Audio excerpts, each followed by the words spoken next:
కాకినాడ జిల్లా ఉప్పాడ ప్రాంతానికి చెందిన మత్స్యకారులు ఫుడ్ పాయిజన్ కారణంగా అస్వస్థతకు గురయ్యారు. పరిస్థితిని గుర్తించిన స్థానికులు తక్షణమే వారిని పిఠాపురం ప్రభుత్వ ఆసుపత్రికి తరలించి చికిత్స చేయిస్తున్నారు. విషయం తెలిసిన వెంటనే వైఎస్ఆర్సీపీ నియోజకవర్గ ఇన్ఛార్జ్ వంగ గీత ప్రభుత్వ హాస్పిటల్కు చేరుకొని బాధిత మత్స్యకారులను పరామర్శించారు. వారి ఆరోగ్య పరిస్థితులను అడిగి తెలుసుకున్నారు.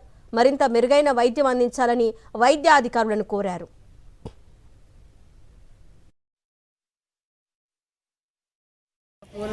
పని పూర్తయిన తర్వాత వాళ్ళకి ఫుడ్ తీసుకొని వాళ్ళ గ్రామాలకు చేరుకోవడం జరిగింది. అయితే మరి ఫుడ్ పాయిజనింగ్ వల్ల మోషన్స్ వామిటింగ్స్ వల్ల వాళ్ళకి చాలా ఇబ్బందికరమైన పరిస్థితులు వస్తే ఉదయాన్నే ఇక్కడికి వచ్చి పిఠాపురం హాస్పిటల్లో జాయిన్ అవ్వడం జరిగింది. హాస్పిటల్లో ట్రీట్మెంట్ ఇచ్చారు. అందులో 8 మంది కుర్రాళ్ళకి ఎఫెక్ట్ అయింది. అందులో 2కి కొంచెం బాగుండి ఉంది, 6గురికి మాత్రం కొంచెం ఇబ్బందికరంగా ఉంది. అందులో ఇప్పుడు 2 కుర్రోళ్ళకి ఇంకా కొంచెం బాగా మోషన్స్ ఇంకా కూడా తగ్గలేని పరిస్థితి ఉంది. డాక్టర్స్ అన్నీ కూడా టెస్టులు చేశారు. అదేవిధంగా ఫ్లూయిడ్స్ ఎక్కిస్తూ ఉన్నారు.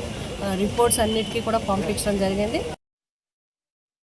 మేము తాళరేవి ప్యాకింగ్కి వెళ్ళాము.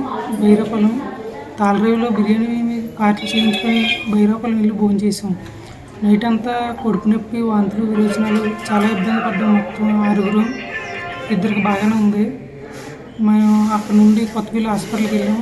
అక్కడ ఇంజక్షన్ చేసి ఒక ఆవిడ ఉంది, ఇంజక్షన్ చేసి పిఠాపురం వెళ్ళిపోమన్నారు. పిఠాపురం వచ్చాం.